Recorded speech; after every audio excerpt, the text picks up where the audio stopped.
Good morning. There was a good deal going on in the EV world last week. Volvo Group announced it intends to make the first cars in the world from fossil-free steel. They're setting up an arrangement with Swedish steel manufacturer SSAB and Swedish iron ore miner LKAB. And the goal is here to build a fossil-free chassis from hydrogen-produced steel.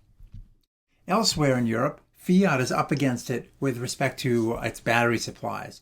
The company announced last week it's cutting production by almost a third, from 300 vehicles per week down to 210 because they simply can't access the batteries right now. This battery chicken and egg thing is going to be, I think, intensified in the industry in the months and years to come as the electric vehicle manufacturers scramble to ensure adequate battery supplies in the face of uncertain future demand, which could be all over the map, and uncertain supply. Among other things, the Chinese are announcing a gigafactory every week these days. The United States is on a cadence of about one gigafactory every 4 months. If there is only one gigafactory announced every 4 months in the United States, well, we just took care of the next 4 months, as GM and LG Chem announced a $2.3 billion investment in a new battery factory in Spring Hills, Tennessee, to join the one that's already there. Together, those two facilities will produce 70 gigawatt hours annually, so about twice the size of Tesla's gigafactory in Nevada. It's expected to be operational by late 2023, and it will be using a different, denser, and more cost-effective battery technology with a lot less cobalt in it.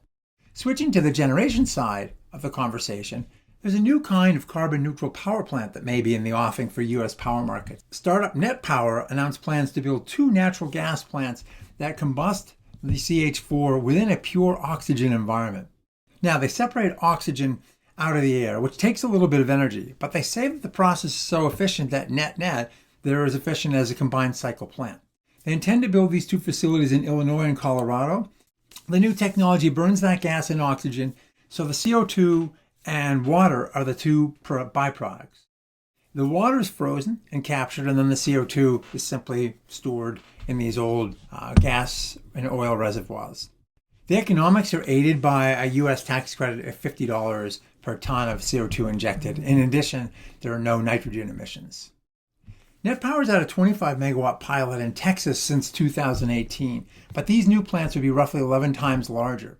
And since the plants have now joined up with European as a fuel, there are those upstream emissions from fugitive emissions in the gas supply chain that still need to be taken into account when we're looking at the overall GHG inventory. Switching to the topic of renewable generation, Chevron is finally throwing some of its immense corporate weight into the game to develop a floating offshore wind platform. Chevron and the other U.S. oil majors have generally been asleep at the switch, jumping into the sustainable energy space.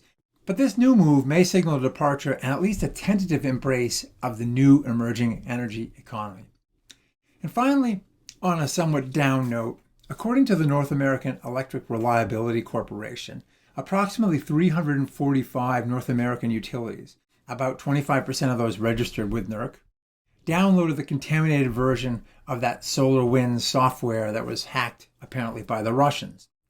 A recent NPR piece on the topic had some analysts expressing admiration at the exquisite tradecraft involved with the code, the overall approach, and the highly focused efforts of the hackers to cover their tracks. And the real question now is, what's next? What are the future implications for the security of the North American power grid? There's a concern that this is a potential future catastrophe waiting to happen, since it's unclear exactly where those hackers are and how far they've burrowed.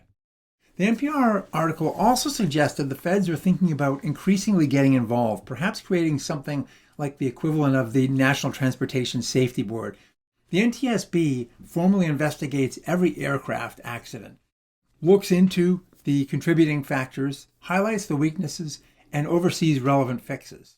Up until now, this cybersecurity game has largely fallen on the shoulders of the private sector. Perhaps it's time for that to change. This is the new international battlefield, and it needs to be addressed as such. Well, thanks for watching this week. We'll talk to you again next week. Take care.